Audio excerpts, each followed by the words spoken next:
Bones, Igualada.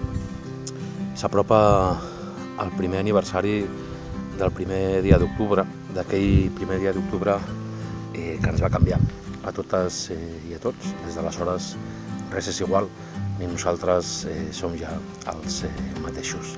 Es podrien dir moltíssimes coses, tot el que vam aprendre, suportar i compartir, però val la pena recordar que aquell dia vam guanyar i aquell dia la comunitat va poder contra la dominació, aquell dia la societat va poder amb l'Estat i aquell dia el millor de la gent va poder amb el pitjor de la brutalitat de la repressió.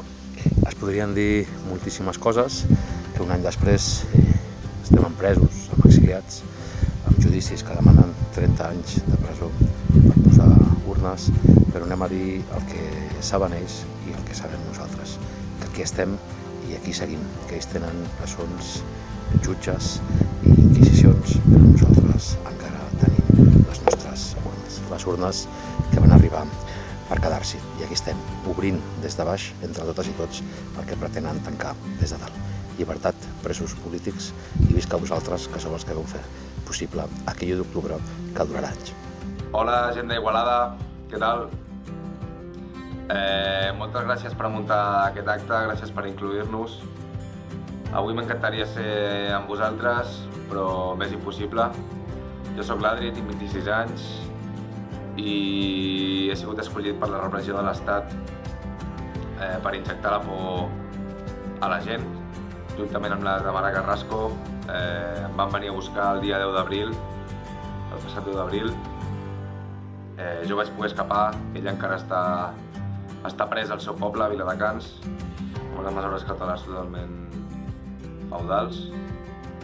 I jo vaig poder escapar i ara estic a Brussel·les. Aquí estem intentant explicar a la gent què està passant a Catalunya.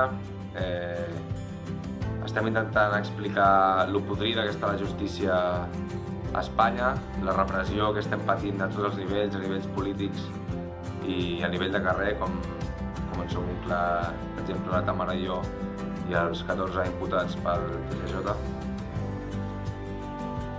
Des d'aquí vull enviar un missatge molt clar.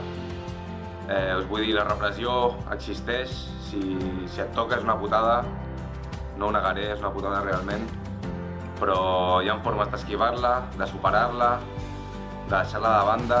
Sobretot hem de deixar la por de banda, hem d'acceptar-la i tenir-la en compte, però sobretot no podem permetre que ens aturi. Hem de seguir sortint al carrer més que mai, perquè si no ells hauran guanyat.